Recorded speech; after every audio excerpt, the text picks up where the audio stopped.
support among Latinos and Asians is up, but his support among white Americans is down significantly from 2016. And it's not clear whether the increase in minority votes is going to be enough to make up for his decrease in the white vote.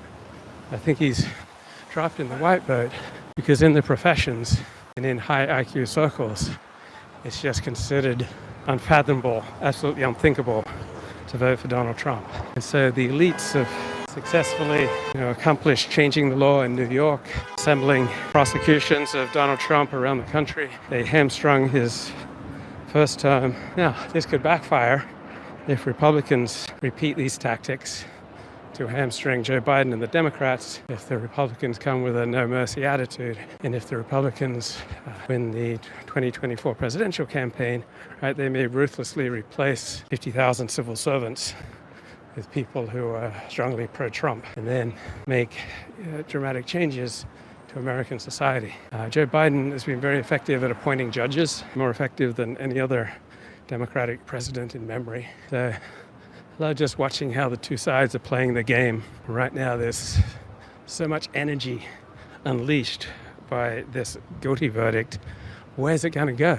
Is it going to primarily flow in a pro-Trump direction, an anti-Trump direction, towards anarchy, towards criminal violence and protesting, to increasing cynicism, further breakdown of social cohesion and social trust? One good thing about this verdict is that it does away with the idea that the law is value neutral, that it's objective, that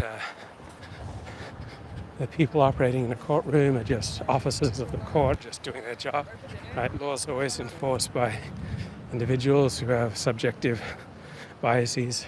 Right? The law's always been intensely political, and so there's no necessary correlation between a guilty verdict and the truth of a matter. We saw this in the O.J. Simpson criminal trial, where he's found not guilty of a double murder that he clearly committed. Now we see in this Donald Trump trial how the law can be completely rearranged to prosecute one guy who poses a political threat. And so will this result in fewer people serving on juries? This result in less trust in the justice system? What will be the pushback to all this energy that's unleashed right now? Right? I'm right wing, so I'm mainly reading on Twitter about all these angry Trump supporters reacting to the verdict. So we all live in a bubble. I live in mine. I'll be getting a highly distorted view of things. So through much of Donald Trump's political life since 2015, he has fired up his opposition much more effectively than he's fired up his supporters. Now, with this massive Democratic victory,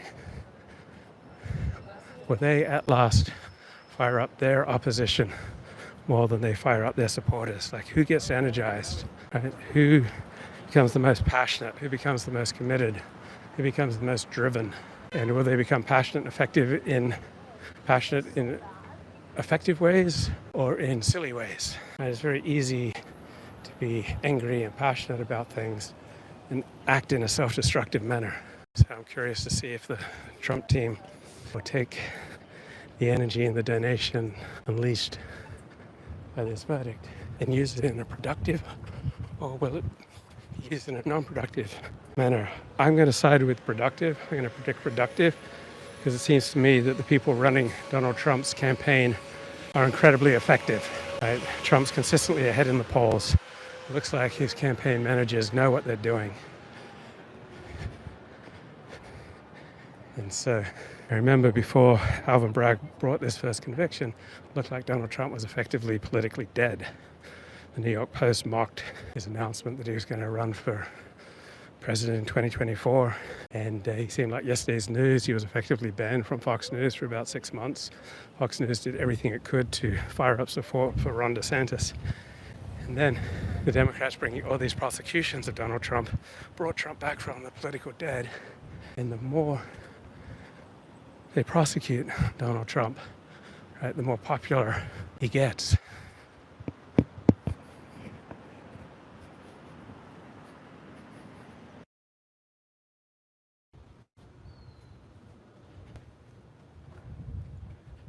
G'day mate, 40 here. So I was just at Steven Pinker delivering a lecture on rationality at the Daniel Pearl annual lecture. Daniel Pearl's the Wall Street Journal reporter who was beheaded in Pakistan back in circa 2003. Anyway, a few thoughts on the Trump conviction. I want to try to fit it into wider trends, and that is the Republican Party is increasingly becoming the low IQ party, right? That the smarter someone is, according to various surveys, the more likely they are to loathe Donald Trump, right? The higher someone's verbal IQ, the more likely they are to loathe Donald Trump. And Trump's defense team was just particularly inept, right? So the Democrats were particularly efficient, right? Right now, this looks like a big win for the Democrats, right? The Democrats completely rejiggered the law and brought about a case that all sorts of other prosecutors said was not a case. But they made the case viable and they pulled it off. It was a win by being very effective in their legal strategy. While by contrast, the Trump team was just highly ineffective in its legal strategy. And so one downside with increasingly being the party of the low IQ is that your experts, right, aren't so expert. And you see that with the Republicans. They're increasingly the party of the low IQ. And there's a price to be paid for being the low IQ party. So when the elites are steadily, ever increasingly on the side of the Democrats, then it's harder to get things done. Because to get things done, often you get much more valuable help from one billionaire than you do from 25,000 high school dropouts. And so Trump's team ran a really inept defense. Like Trump seems to choose his lawyers on the basis of how good they look. And from all the legal commentators I saw, and that was Steven Pinker, a lecturer at the School of Law here at UCLA, all the legal experts I've read thought that Trump's defense team was like absolutely pitiful.